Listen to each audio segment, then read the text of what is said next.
103 Le plan du padré. Un épais brouillard blanc planait lourdement dans le ciel, avalant la majeure partie de la lumière et plongeant les ruines du rêve dans un crépuscule perpétuel.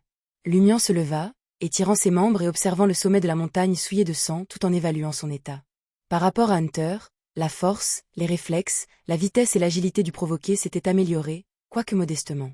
Lumian a identifié 3 changements principaux. Premièrement, son corps était devenu plus robuste et ses capacités de récupération s'étaient apparemment améliorées. Deuxièmement, sa spiritualité avait augmenté dans une certaine mesure. Il pouvait désormais conserver son état de possession pendant 4 minutes, contre seulement 3. Enfin, il avait acquis un pouvoir de Beyondé appelé provocation. Cette capacité a induit un changement d'état permanent tout en nécessitant également une activation active pour obtenir l'effet souhaité. Les capacités d'observation de Lumian avaient connu une transformation qualitative, dépassant de loin celle d'une personne ordinaire. Il pouvait désormais discerner efficacement quels mots, actions et situations déclencheraient le plus facilement la sensibilité de sa cible et provoqueraient l'agitation. Lorsque la provocation était utilisée, elle fusionnait insulte et humiliation, faisant perdre son sang-froid à la cible. Plus les railleries et l'humiliation sont adaptées, plus la provocation est efficace. Cependant, même un seul mot comme « merde de chien » peut encore susciter la colère dans une certaine mesure. Contre un adversaire peu communicatif, la provocation a permis à Lumian de dégager une aura répugnante. Cette capacité était bien adaptée aux pièges et aux embuscades dans lesquels les chasseurs excellaient, mais elle n'avait que peu de signification pour Lumian dans son état actuel. Il n'avait plus le temps de chasser. Son seul objectif était d'explorer le mur, entourant le pic, taché de sang et de découvrir le secret des ruines du rêve.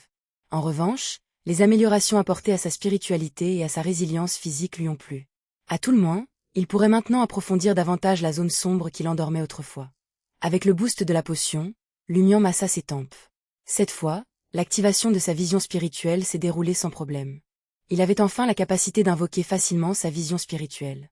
Et sans hésitation, Lumian changea de vêtements et rassembla son équipement. Fallen Mercury, la hache de fer noir, un sac en tissu rempli de fromage et de biscuits. Il a mis son fusil de chasse sur son dos et est sorti du bâtiment semi-souterrain de 2 étages. Au milieu du brouillard gris et assourdi, il traversa le désert et entra dans les ruines. Il suivit un chemin familier, évitant les zones où des monstres pourraient se cacher, et avança avec prudence. En atteignant la zone où il avait rencontré le monstre à 3 visages, Lumian dansa, déclenchant partiellement le symbole de l'épée noire. Avec l'amulette, il a parcouru un terrain de plus en plus dangereux et a repoussé plusieurs créatures horribles. Enfin, il arriva au mur épineux formé par un ensemble de maisons. Après un moment de réflexion, Lumian a choisi une direction. Il résolut d'entrer dans la zone qui semblait enveloppée de nuit, un endroit qui le plongea instantanément dans une brume somnolente. Son intuition suggérait que quelque chose d'important se trouvait au-delà de l'imposant mur d'arbres tordus. Cependant, la zone ressemblant au début de la nuit était plus susceptible d'abriter le secret des ruines du rêve. Après tout, nuit, sommeil et rêve étaient souvent des termes liés. Au fil du temps, Lumian, après avoir exécuté une autre danse rituelle, se retrouva dans un endroit sensiblement plus sombre que son environnement. Il expira lentement et s'avança avec détermination. Presque immédiatement, Lumian eut l'impression d'être passé d'une journée brumeuse à une soirée nuageuse. Les ombres enveloppaient les objets autour de lui. Agrippant Fallen Mercury, il bâilla et continua. « Je n'arrive pas à dormir. Je n'arrive pas à dormir. » Lumian se pressa d'avancer. Tandis qu'il avançait, Lumian restait vigilant, scrutant les bâtiments qui formaient les remparts de la ville. Pourtant, les secrets des ruines du rêve lui échappaient. Les pièces d'or et autres bibelots ne l'intéressaient pas. Creusant plus profondément, il parcourut péniblement des dizaines de mètres, sa seule volonté gardant les yeux ouverts contre la somnolence écrasante qui engloutissait son esprit. Après un moment de réflexion, il opta pour la retraite. Il inspecterait la zone située derrière le mur en bois et pénétrerait dans cette zone propice au sommeil sous un autre angle. Peut-être que cela lui donnerait accès à des endroits auparavant inaccessibles. Lumian pivota et revint sur ses pas, mais la somnolence persistait, augmentant en intensité à chaque instant qui passait. Finalement, sa détermination s'est effondrée. Ses yeux se fermèrent et il s'effondra au sol. Les ténèbres consumèrent sa vision une fois de plus. Lumian fut soudainement saisi par une vive douleur à l'abdomen, le faisant se recroqueviller et ouvrir les yeux. Il vit d'abord une éblouissante fresque murale au dôme incurvé, suivie du visage sévère du padré avec son nez légèrement crochu et du point droit de Ponce Bénet, qu'il retira avec un sourire sinistre. « J'ai été capturé et amené à la cathédrale ?» Lumian reconnut la scène au-dessus de lui et scruta instinctivement son environnement. Il a vu le père de Rémin, Pierre Greg, le père d'Ava, Guillaume Lisier, son voisin Louis Bedeau, et presque tous les villageois. L'hôtel s'était transformé au point de devenir méconnaissable, désormais orné de lilas, de tulipes et d'autres symboles de cette entité cachée au lieu de tournesol. L'emblème sacré du soleil avait disparu, remplacé par un anneau d'épines anormalement tordu, suintant apparemment d'un liquide noir. Repérant le symbole familier, Lumian ressentit une vague de vertige alors que la chaleur montait dans sa poitrine. Il savait que c'était un signe que la corruption en lui avait été attisée mais restait piégée dans le symbole noir bleuâtre. Le padré et ses partisans ont transformé la cathédrale en un hôtel pour l'entité cachée. Pauvre Saint-Site. Lumian imaginait que Valentine deviendrait folle en voyant cela. Attaché étroitement, il inspecta son environnement, soulagé de trouver les vitraux et les peintures murales représentant le grand soleil éternel de feu et la prédication des saints sites indemnes. Il semble que les modifications aient été faites à la hâte. Lumian en a déduit l'état actuel de la cathédrale. Les villageois restaient étrangement silencieux, comme des figures de cire. Après avoir observé Lumian un instant, le padré gronda Ponce Bénet. « Comment as-tu pu le laisser dormir?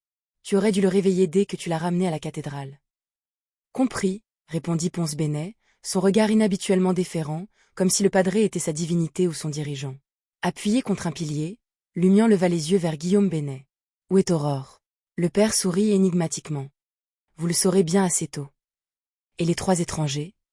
Lumian élabora frénétiquement un plan d'évasion tout en essayant de maintenir la conversation. Guillaume Bénet regardait à travers le vitrail, l'air détendu. Ils se sont enfuis. Ils devraient déjà être à l'alpage le plus proche. Mais ne vous attendez pas à ce qu'ils vous sauvent, toi et Aurore, ce soir. Connaissant les autorités, ils vont attendre et se contenter d'observer. Ils n'agiront qu'après avoir confirmé la situation. Parfois, ils préfèrent ne rien faire que de se tromper. C'est comme ça qu'ils ont gâché une de mes 10 années.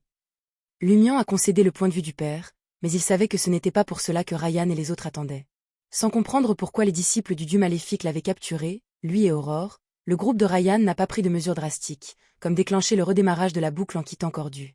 Il voulait attendre la 12e nuit pour découvrir la cause du désordre ici, jetant ainsi une base solide pour échapper à cette situation difficile à l'avenir. Le silence de Lumian fit élargir le sourire du père. D'un ton neutre, il annonça « Je prévois de terminer le rituel ce soir. » Quoi? Lumian était déconcerté. De bonne humeur, Guillaume Bénet précise patiemment « Je compte déplacer le rituel du 9 avril à ce soir. Les trois étrangers n'auront pas le temps d'intervenir. » Quoi? La 12e nuit peut-elle être avancée? Lumian était choqué, sans voix et inexplicablement terrifié. À ce moment, Guillaume Bénet se tourne vers Ponce Bénet et lui dit « Avant de l'emmener à l'hôtel, assurez-vous qu'il reste éveillé.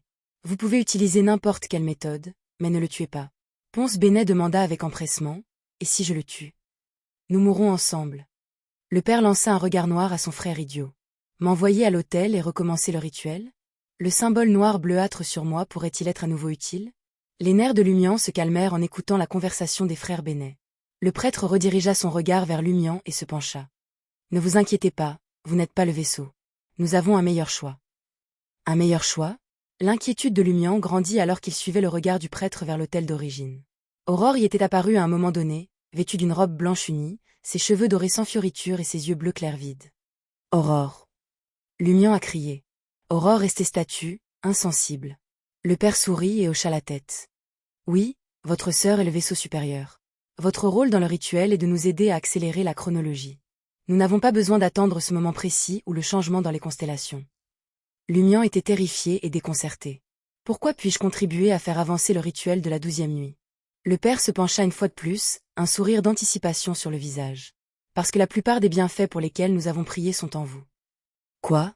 Comment le sait-il? Les yeux de Lumian s'écarquillèrent, s'efforçant d'examiner de plus près le visage de Guillaume Bénet. Guillaume Bénet se pencha et murmura à l'oreille de Lumian. « Tu pensais vraiment que toi et Puali étiez les seuls capables de conserver des souvenirs dans la boucle?